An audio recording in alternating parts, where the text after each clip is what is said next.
Hello students, I wanted to put together a little video here just to go over some of the newer types of examples you're going to see here on GCR, or given conclusion reason. Definition worksheet number 3. I'm going to highlight a few specific examples here on the front and back, and then you should have everything you need to complete this worksheet.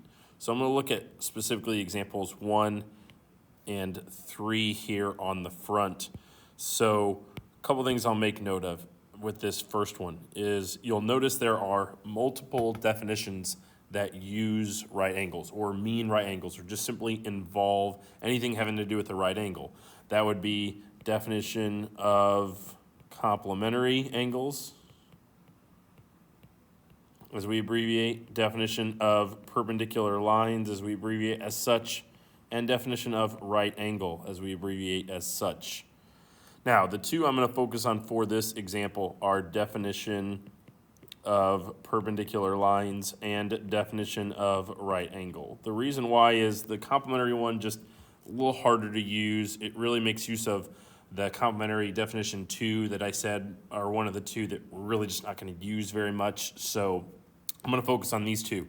Now, what you'll then want to do is look at the definition of perpendicular lines, definition of right angle, read them, and then make note of the fact that you should have a template there for what your conclusion is going to look like. And again, keep in mind the given and conclusion on all of your note cards can switch.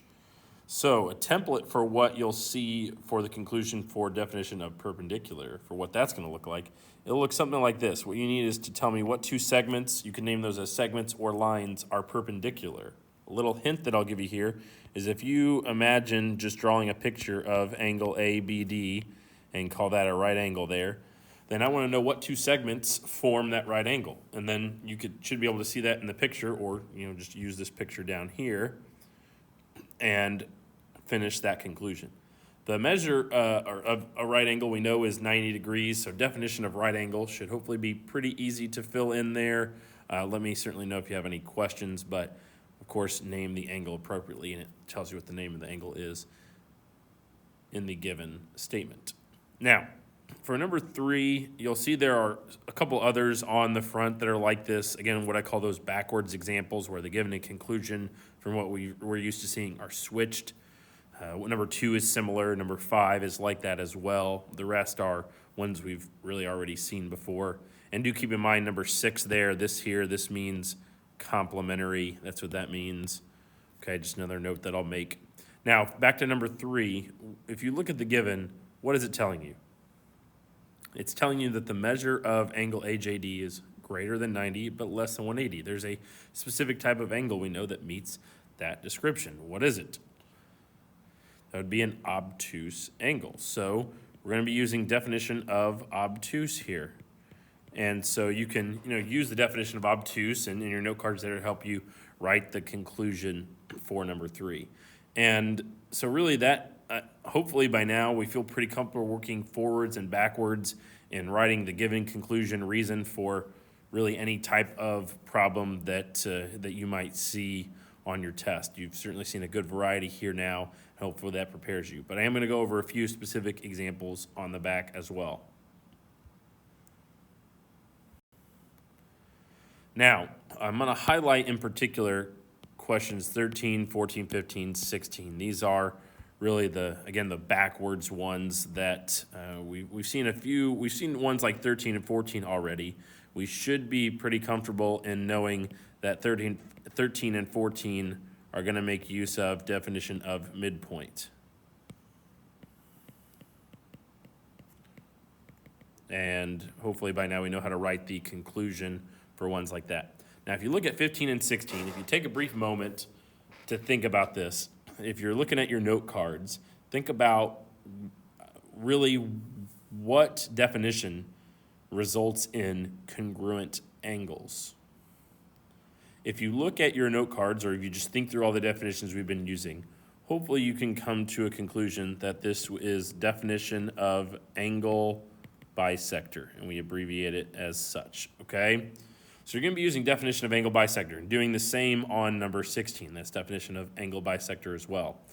So for the conclusion, if you're looking again at your note cards, you should see that in order to produce congruent angles, what we have to do is bisect an angle, at least in the context of these questions here.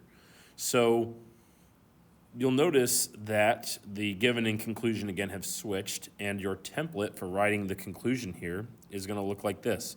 You're going to have array bisect an angle. And I can't stress that enough. This is one of those where I'm going to be very picky, very particular on the test about you using the correct notation.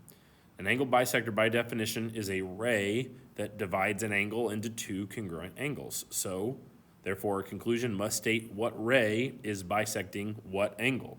And so we need to, again, use the proper notation, and this is the template that we're going to do.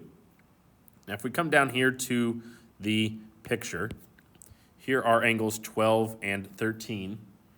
And so, as we can see, they are adjacent. It's going to make this naming a little easier, I think. And so what we're going to do is discover what ray is bisecting what angle. And I want you to think about that for a second. Look at that. If you add those two angles together, what do you get? What's the whole, so to speak, here? That would be this angle here. And we could name that angle. How would we name that angle? That would be CDI. Now, what ray is bisecting that angle? It's going to start here at D and go through G. So therefore, what I would state in my conclusion here is I would say ray DG bisects angle CDI. Now, we could name the ray DJ or DB, and there are certainly a few other names to name that angle. CDI is a very common one that is going to be used there. But that, again, is the template, and that's a correct response, a correct conclusion for that given statement. So I hope this helps you get started on this last GCR definitions worksheet. We will have a knowledge check coming up here during our next class. And certainly let me know if you have any questions.